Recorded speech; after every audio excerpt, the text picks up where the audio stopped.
오늘 보실 말씀 신약성경 328조 골로새서 3장 18절부터 4장 1절까지 말씀을 보시겠습니다.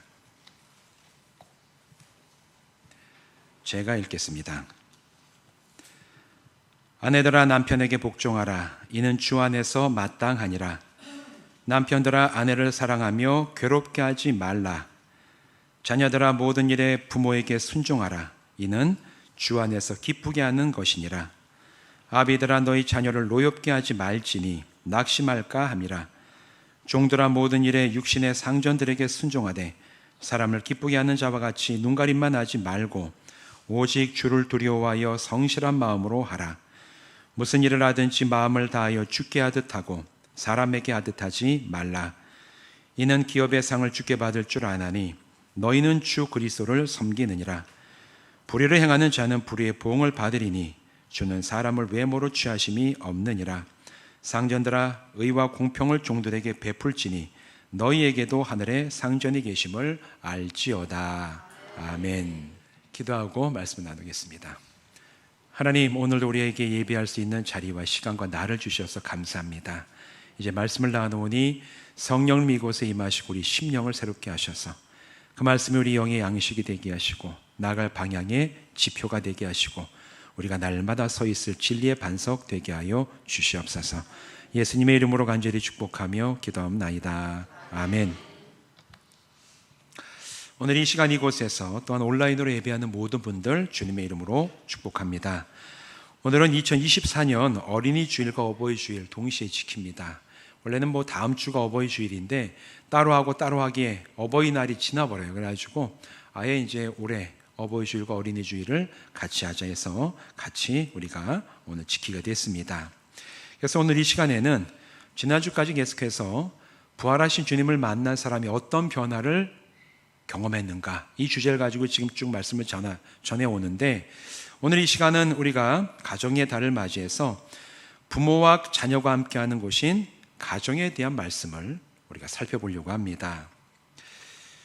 가정, 그러면 고정이 되어 있는 것 같잖아요. 우리가 살고 지금 이루고 있는 가정이 원래도 그랬고 지금도 그렇고 앞으로도 이런 모습으로 계속 유지가 될 거다, 이렇게 생각하는 경향이 있는데 사실 가정의 형태와 그 개념은 시대에 따라서 역사에 따라서 달라져 왔어요. 보면 그렇습니다. 불과 몇십 년 전만 하더라도 우리나라도 가부장적인 아버지 중심의 대가족 형태로 가정이 다 이루어져 있었죠. 할아버지, 아버지, 자녀 많으면 이제 증손자 때까지 3, 4대가 모여서 사는 대가족이 사실 우리나라 한국 전통사회의 아주 기본적인 가족의 형태였어요. 그런데 오늘날에는 어떻습니까? 그런 가정을 찾기가 힘들죠. 이제는 핵가족, 한 세대, 두 세대, 한 세대 아니면 두 세대가 모여 사는, 그 중에서도 이젠 어른이 중심이 되는 게 아니라 요즘에 가정의 중심이 누구죠? 아이들이죠. 자녀가 이제 가정의 중심이 되는 이제 그런 형태로 가정이 바뀌어요. 또 불과 수십 년 전만 하더라도 가정은 한 남자와 한 여자의 하나됨으로 인정되었지만 이제는 같은 성, 남자, 여자도 가정을 이룰 수 있다, 이렇게 법을 바꾸고 허용해주는 서구 사회가 굉장히 많이 늘었습니다. 우리가 흔히 알고 있는 유럽에 있는 대부분 나라들이 다 이걸 허용해요. 네덜란드, 프랑스, 벨기에 이런 나라뿐만 아니라 캐나다도 이걸 인정을 하고, 미국에는 50개 주가 있는데 주마다 보수적인 주는 인정 안 하지만 진보적인 주는 또 이런 거를 다 인정해 주는 이런 시대를 우리가 지금 살아가고 있어요. 또 예전에 중동이라든가 우리나라도 예전에는 일부 다처제가 있었지만 이제는 법으로 금지되어 더 이상 허용되지가 않습니다. 이처럼 우리가 지금 누리고 있는 이 가정의 모습이 원래 그랬고 앞으로도 그럴 것 같지만 사실은 굉장히 많이 바뀌어 왔고, 앞으로 우리가 역사와 이게 시대가 지나가면 또 조금씩 바뀌어 갈 거예요. 변해갈 겁니다. 그런데 성경은 시대와 그 역사의 흐름에 상관없이 가정에 대한 일관된 기준과 형태와 원칙을 창세기부터 요한계시록까지 일관되게 제시를 하고 있습니다. 처음으로 부부와 가정의 이야기가 나온 게 창세기 2장 24절 말씀이에요.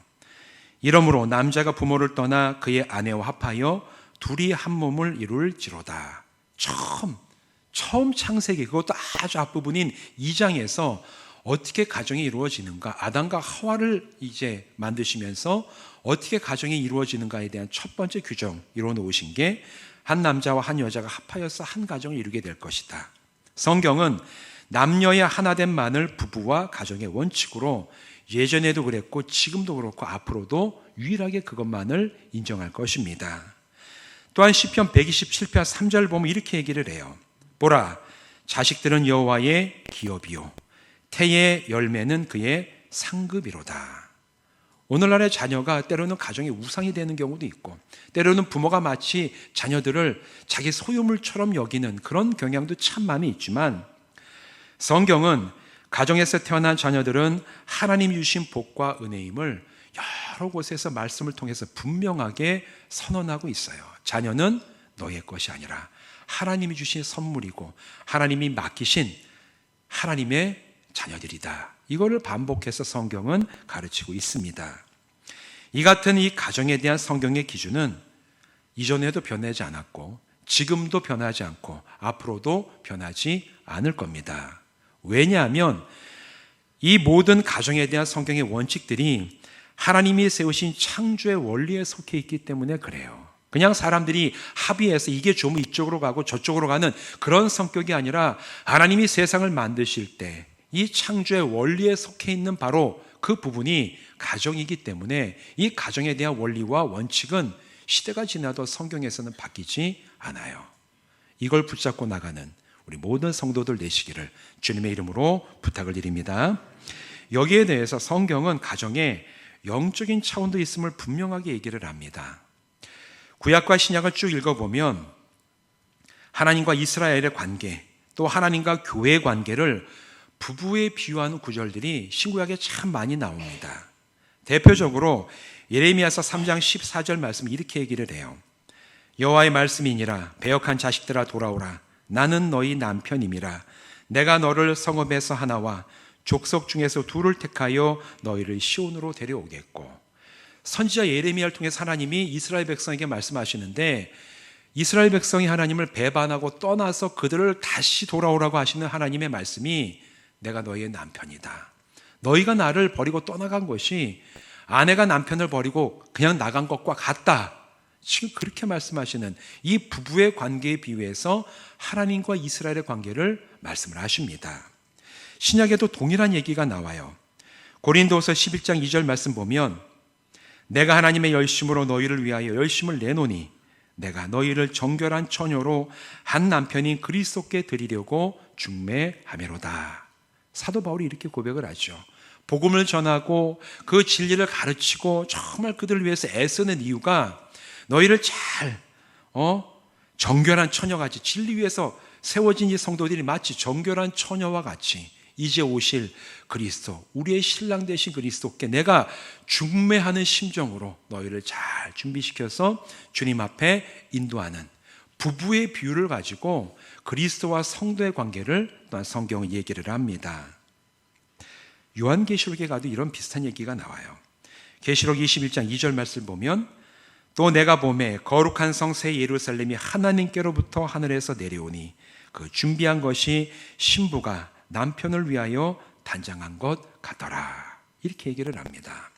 마지막 날 우리 주님이 재림하시는 그때 하나님께서 하늘에 있는 하나님의 나라를 이 땅에 임하게 하실 때 이 사도 요한이 환상과 계시 가운데 그 임하는 하나님의 나라를 보니까 마치 그 나라가 아름답고 찬란하고 영광스러운 것이 이제 결혼식 자리에 가는, 남편을 맞으러 결혼식 자리에 가는 신부가 단장한 것처럼 아름답고 예쁘고 영광스럽고 찬란하더라. 이 얘기를 요한계시록에서 사도 요한이 이 하나님 나라가 내려오는 환상을 보면서 비유한 게 바로 신랑 신부로 비유를 한 거예요. 얼마나 찬란하고 아름답고 정말 귀하게 보이는지 그걸 비유할 때 가장 아름다운 것으로 결혼하러 가는, 혼인자리에 가는, 남편을 맞으러 가는 바로 그 새 신부의 비유를 한 게 요한계시록 말씀에 나옵니다. 여러분, 여성의 일생 중에서 제일 아름다울 때가 언제죠? 잊어서 기억도 안 납니다. 언제가 안 된지. 내 나이가 80인데 뭐 그걸 기억합니까? 한번 기억해 보세요. 여러분의 인생 가운데 가장 아름답고 찬란했던 때가 언제입니까? 물론 28 청춘 얘기도 하지만 뭐 저도 이제 뭐 나이를 먹어가니까 결혼식장에 가서 이제 결혼, 혼인하는 청년들을 쭉 보면 이 여자 청년들 보면 참 아름다워. 제 인생에 있어서 가장 아름답고, 이게 의학적으로 보면 호르몬이 그렇게 바뀐대요. 가장 아름답게 피어날 수 있도록 의학적으로 이게 바뀐답니다. 이제 사랑하고 준비하고 이러면서 그 가장 아름다운 때가 하나님의 나라가 이 땅에 임하는 바로 그때, 그 모습 보니까 가장 아름다운 신부의 모습과 같더라. 이제 이게 성경이 말하는 부부의 비유를 들어가지고 하나님 나라에 대해서 얘기하고 있는 거예요. 이런 비유들을 자세히 보면 거꾸로 얘기해서 건강하고 온전한 부부의 관계가 세워지면 그 안에서 하나님의 사랑과 긍휼하심, 천국의 기쁨을 간접적으로 경험할 수 있음도 이 비유를 통해서 우리는 알아야 됩니다. 부부의 관계는 하나님 우리에게 주시는 하나님 나라의 기쁨을 맛볼 수 있는 관계예요. 그 안에서 베풀어지는 사랑, 헌신, 자기의 어떤 비움, 하나가 되는 역사는 이게 단지 그냥 인간적인 관계가 아니라 하나님 우리에게 하나님 나라를 맛볼 수 있도록 주시는 귀한 관계임을 우리가 알게 되면 부부의 관계가 단순히 인간 대 인간이 만난 관계가 아니라 영적인 의미가 굉장히 깊음을 우리는 깨닫게 됩니다. 이 비유는 바로 그런 측면들을 계속해서 우리에게 얘기해 주고 있습니다. 동시에 가정은 양육과 성장이 일어나는 곳이에요. 잠언서 22장 6절 말씀 보면 이렇게 얘기를 합니다. 마땅히 행할 길을 아이에게 가르치라. 그리하면 늙어도 그것을 떠나지 아니하리라. 가정은 부모가 자녀에게 하나님 앞에서 마땅히 행하고 가야 할 길을 가르치며 양육하는 곳입니다. 우리는 이 사실을 꼭 기억해야 돼요. 이제 이미 자녀들이 다 장성하여서 떠나신 분들은 어떻게 보면 좀 아쉬움도 있겠지만 지금 어린 자녀들을 키우고 앞으로 또 자녀를 키워야 될 청년들은 꼭 기억하셔야 돼요. 가정은 양육하고 성장해 나가는 곳이에요. 어떤 양육과 성장이냐? 우리의 자녀들에게 하나님의 말씀을 따라 살아가는 것이 무엇인지를 가르치고 양육하는 곳이 바로 가정입니다. 근데 여러분 한번 여쭤보고 싶어요. 어떻게 가르치는 게 가장 잘 가르치는 겁니까? 잘 설명해 주는 겁니까? 책을 좋은 걸 사주는 겁니까? 어떻게 가르치는 게 제일 훌륭한 가르침입니까?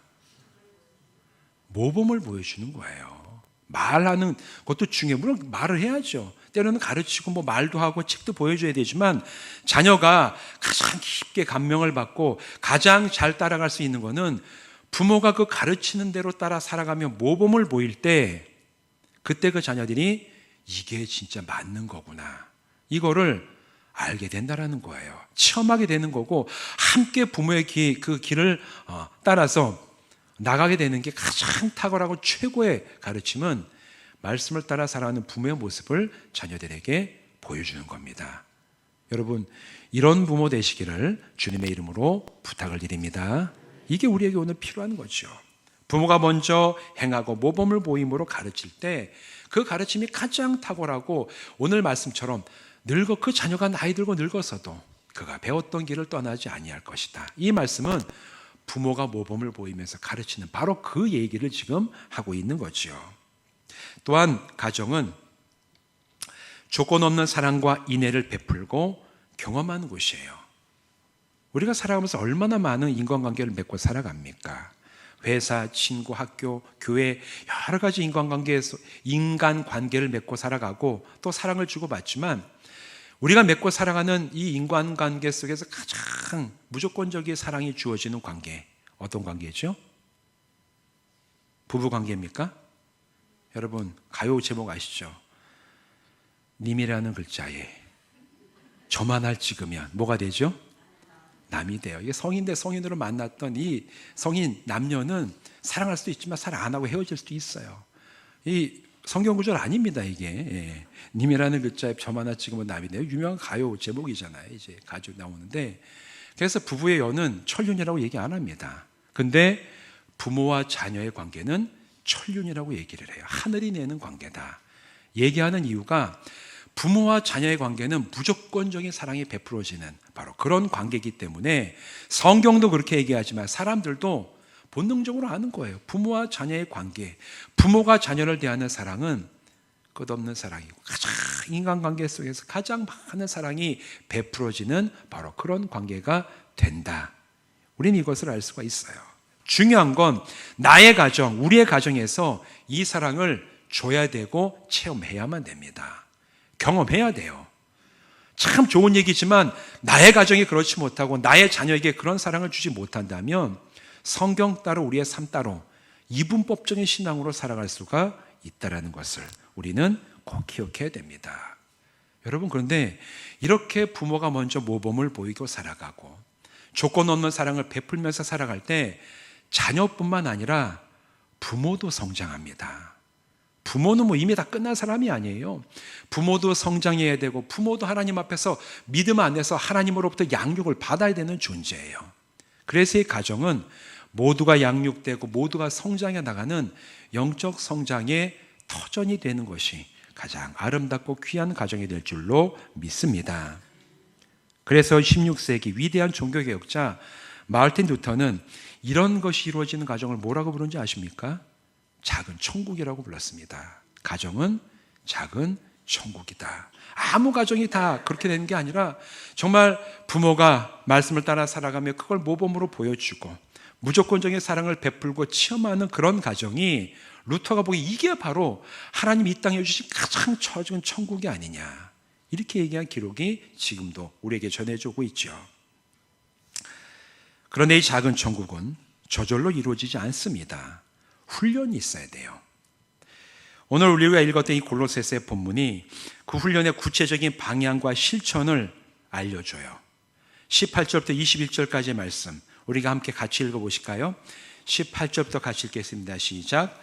아내들아 남편에게 복종하라. 이는 주 안에서 마땅하니라. 남편들아 아내를 사랑하며 괴롭게 하지 말라. 자녀들아 모든 일에 부모에게 순종하라. 이는 주 안에서 기쁘게 하는 것이니라. 아비들아 너희 자녀를 노엽게 하지 말지니 낙심할까 함이라. 아멘. 이렇게 너희의 가정을 이루어 가라. 사도 바울이 골로새 교인에게 주면서 이 가정에 대한 영적의 원칙을 지금 주고 있는 것입니다. 그런데 여러분, 이 말씀이 실천되기 위해서는 이것보다 앞서 행해줘야 되는 굉장히 중요한 조건이 있어요.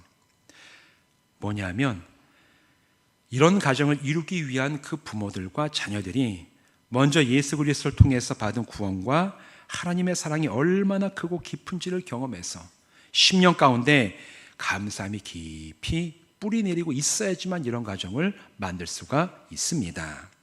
오늘 읽은 이 말씀 3장 바로 앞장 골로새서 2장 6절과 7절을 보면 이렇게 얘기를 합니다. 그러므로 너희가 그리스도 예수를 주로 받았으니 그 안에서 행하되 그 안에 뿌리를 박으며 세움을 받아 교훈을 받은 대로 믿음으로 굳게 서서 감사함으로 넘치게 하라. 오늘 이 본문 우리가 읽은 이 골로새서의 이 말씀 행해야 되는데 어떻게 행하냐? 예수 안에 생활하는 거예요. 예수를 벗어나고 복음을 벗어나고 너희의 의지와 너희의 결단을 가지고 행하라는 얘기가 아닙니다. 이 말씀은 너희가 만나고 너희가 주로 고백하는 예수 그리스도 안에서 주님이 주시는 그 십자가 구속의 은혜와 그 십자가를 통해서 너에게 주셨던 그 하나님의 사랑이 얼마나 크고 위대하고 놀라운 것인지 너희가 깊이 경험하고 너희 마음속에 그 믿음의 깊은 뿌리를 내리고 감사함이 충만하게 됐을 때 바로 너희가 오늘 읽은 이 말씀 18절부터 21절까지의 말씀을 주님이 주시는 은혜와 기쁨과 감사함 속에서 너희가 행하며 나갈 수 있음을 골로새서 전체 구조를 통해서 바울은 얘기를 하고 있습니다. 여러분, 내 힘과 능력만으로 사랑하려고 노력하는 것은 작은 천국을 만들 수 있는 능력이 우리에게 충분히 없습니다. 예수 십자가 복음과 하나님의 사랑으로 인한 기쁨과 감사함이 우리 먼저 부모된 우리 마음속에 깊어질 때 우리는 비로소 오늘 본문의 명령을 마음을 다해서 행할 수가 있어요. 그저 어쩔 수 없이 시키는 게 아니라 구원하신 하나님 앞에서 내가 힘을 다해서 마음을 다해서 이 말씀을 지켜 행할 수가 있습니다. 이 본문 속에 18절과 19절은 남편과 아내에 대한 명령이죠. 아내들아 남편에게 복종하라. 이는 주 안에서 마땅하니라. 이렇게 명령을 하고 있습니다. 이 복종이라는 단어를 보자마자 기분이 확 나빠지는 분이 계십니까? 아니 뭘 복종을 해. 지금 21세기 지금 어떤 시대인데 지금 이게 이 복종이 이 단어가 좀 요즘에 우리는 이제 이거 아주 부정적인 의미로 많이 쓰지요. 근데 이게 성경이 번역될 때는 그런 의미가 아니었어요, 사실 이게. 그래가지고 오늘 우리가 이 복종 보면 복종이라는 단어 보자마자 야이씨 내가 이거 복종해. 원래 그런 의미가 아닙니다. 이게 어떤 의미냐. 아내들이 남편에게 복종하라는 것은 남편이 권력을 가진 지배자이기 때문에 복종하라는 얘기가 아니라 남편이 하나님의 사랑과 인애를 아내에게 베푸는 사람이기 때문에 복종하라는 거예요. 남편이 아내를 사랑하는 것이 인간적인 사랑을 넘어서 하나님이 보여주셨던 그 인애와 사랑과 긍휼함을 아내에게 베풀기 때문에 그걸 받은 아내가 기꺼운 마음으로 남편을 존중하고 함께 동행하면서 가는 길을 함께 나가는 게 이제 복종이라는 개념으로 단어로 기억이 된 거죠. 먼저 선행될 게 있죠. 남편은 아내에게 하나님께서 주신 사랑을 베풀 수 있는 사람이 돼야 돼요. 두 번째 보면 남편에 대한 얘기죠. 남편들은 아내를 사랑하며 괴롭게 하지 말라. 우리 남자 성도님들 가운데 아내를 사랑해서 괴롭히시는 분 계십니까? 차마 말씀 못 하시는 겁니까? 이거는 이게 여자들만 따로 모아놓고 물어봐야 될 텐데, 이것도 아내를 괴롭게 하지 마라. 사랑하는 그 사랑이 인간적인 사랑에만 머무는 게 아니라 하나님께서 주신 그 사랑의 방식대로 아내를 사랑하면서 그들이 원하는 것을, 또 아내가 정말 사랑받고 있다는 것을 우리가 느낄 수 있도록 괴롭히지 말라. 그러니까 편하게 해줘라. 편함을, 가정에 평안할 수 있도록 남편들은 하나님이 주신 사랑을 가지고 사랑해라. 이 명령을 지고 하고 있는 거죠. 이거는 남자들이 받을 말씀이에요. 아내가 이걸 가지고 당신 나한테 괴롭히지 마 이렇게 얘기하는 건 합당하지 않아요. 또 1절을 말씀을 남편들이 아내에게 복종해 이제 이렇게 얘기하면 성경을 잘못 보는 겁니다. 이거는 1절은 아내가 받는 말씀이고 2절은 남편이 받아야 될 말씀이지, 이걸 가지고 서로를 막 공격하는 그것도 역시 성경을 바르게 보는 게 아니에요. 우리 사랑하는 우리 모든 성도 여러분, 지금도 부부를 이루고 살아가시는 성도들 가정 가운데 1절과 2절의 말씀이 여러분의 부부의 관계의 기본이 되는 귀한 은혜가 있기를 주님의 이름으로 축원드립니다. 이게 보면 이제 20절과 21절은 자녀와 부모에 대해서 주는 말씀이죠. 20절은 이렇게 얘기를 합니다. 자녀들아 모든 일에 부모에게 순종하라. 이는 주 안에서 기쁘게 하는 것이니라. 우리 주일학교 얘들아, 우리 어린이들, 우리 학생들은 부모님에게 순종을 합니까? 차마 말을 못하겠어요. 오늘도 순종 안 했습니까? 여러분, 그러나 성경은 여러분에게 얘기를 합니다. 부모님의 말씀에 순종해라. 뭐라고요? 부모님의 말씀에 순종해라. 이게 옳고 하나님 앞에서 합당한 것이다. 이렇게 얘기를 하고 있어요. 그럼 하나님께서 이렇게 말씀하셨으면 성경에 우리 학생들과 어린이들 부모님 말씀에 순종할 겁니까? 안 할 겁니까? 할 거예요? 자, 녹음을 좀 해놓으세요. 뒤에서 한다고 얘기했습니다. 지금 아이들이 아주 할 거예요 얘기했으니까 얘기하셨어. 순종해야 돼요. 부모님 말씀에 순종하는 게 하나님 앞에서 바른 우리 학생들과 어린이들이 될 수가 있어요. 왜 순종하냐? 순종하면 선물 주니까, 순종해야지 부모님 날 사랑하시니까, 그래서 순종하는 게 아닙니다. 20절의 하반부에 보면 이는 주 안에서 기쁘게 하는 것이니라. 이 말씀 뭐냐면 부모에게 순종하는 이유는 먼저 부모가 자녀들을 무조건적으로 사랑해 줬기 때문에, 그 사랑이 귀하고 그 사랑이 위대하기 때문에 그 사랑을 경험한 자녀들이 그에 대한 반응으로 순종을 하는 겁니다.